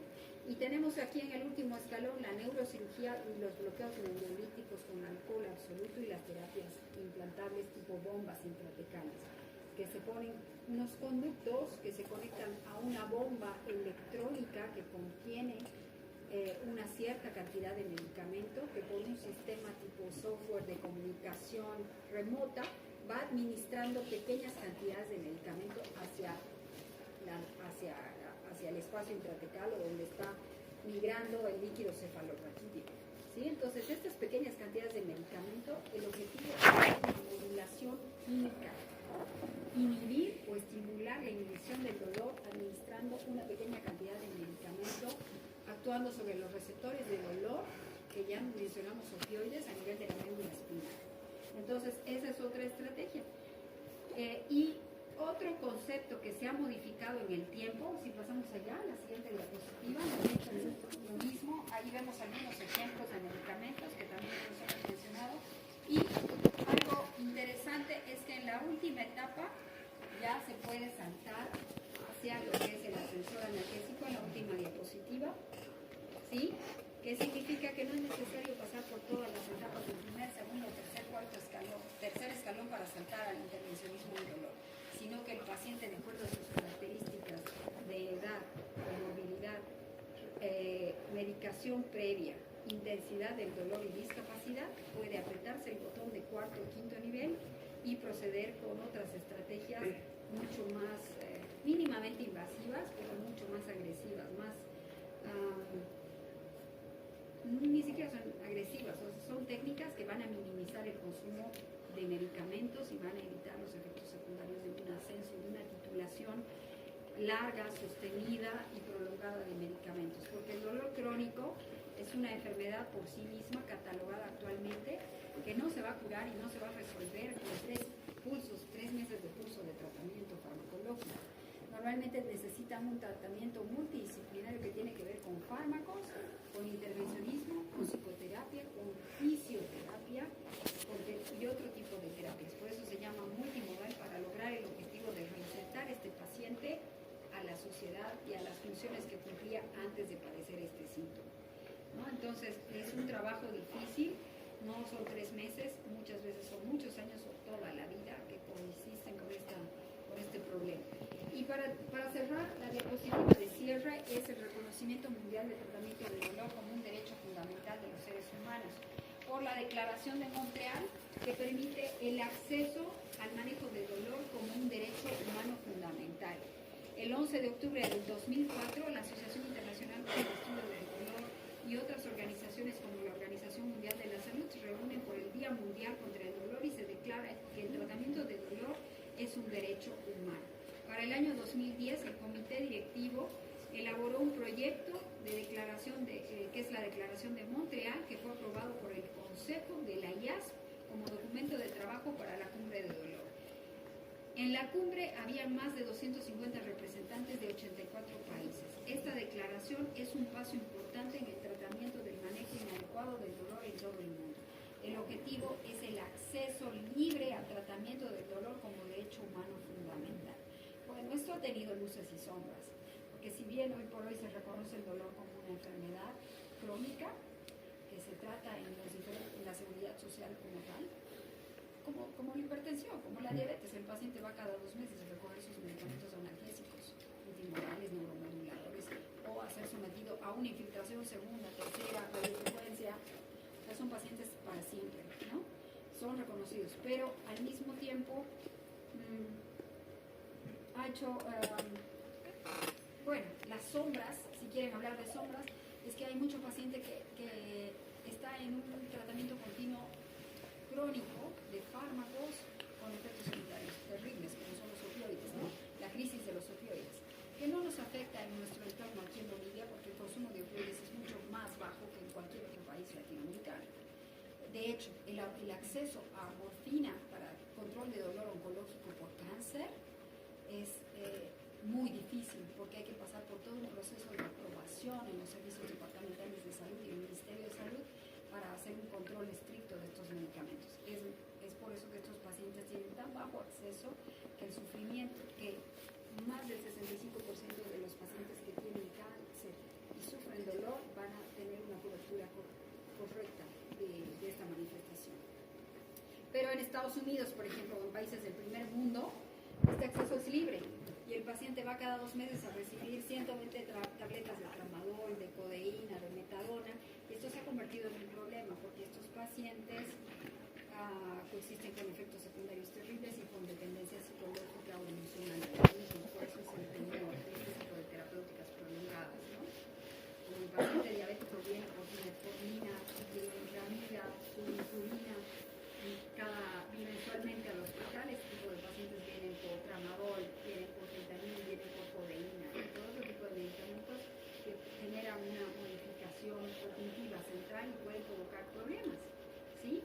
¿Cuáles son efectos secundarios del consumo crónico de opioides? Por ejemplo, somnolencia profunda, constipación, prurito, inapetencia y dependencia psicológica de la medicación. Es decir, cómo actúan inhibiendo la recaptación de neurotransmisores del bienestar. Entonces el paciente siente que ya no puede funcionar sin ellos.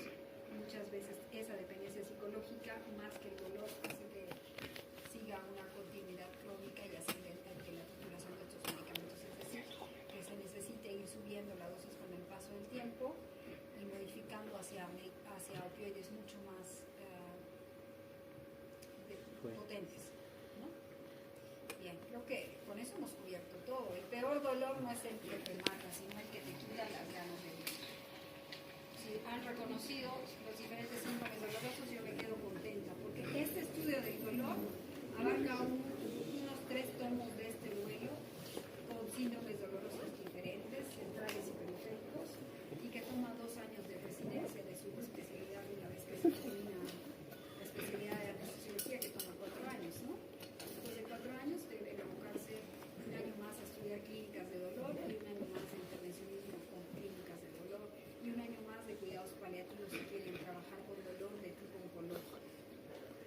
sí es largo y resumirlo en una hora, en poquito, es imposible. Pero dar las pinceladas generales, yo me quedo feliz si ha quedado el concepto, Eugenia, claro. Si hay dudas, por favor, siéntanse libres de hacer cualquier pregunta. Perdón, a veces